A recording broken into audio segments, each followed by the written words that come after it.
I'll guide you through how to update Android Auto on your phone without the problem of apps not appearing or other common issues. If you're looking to get the latest features and bug fixes for your Android Auto app, or you want to troubleshoot common problems and you want to update Android Auto, then this tutorial will walk you through the complete steps.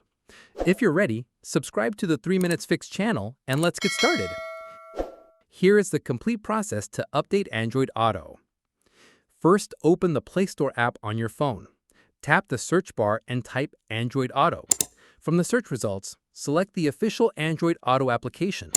If an update is available, you will see an Update button. Tap this button to install the update.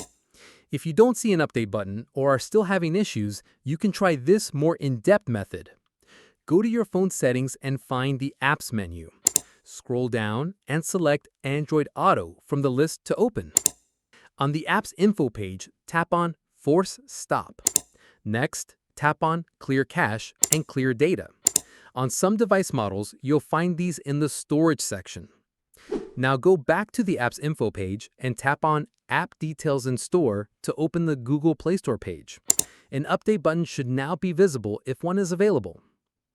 Sometimes a new version of Android Auto is included with a larger system software update for your phone.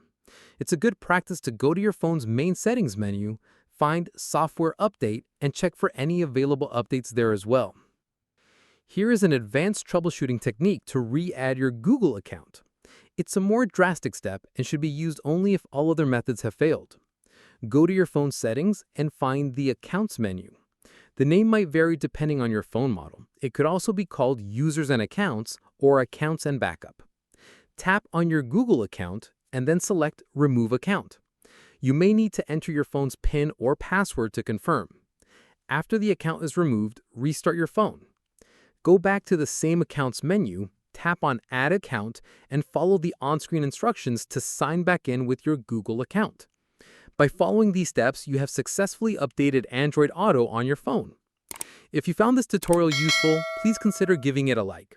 If you have any questions, comment below and I'll respond. Click this card to explore more YouTube video tutorials. Thanks for watching.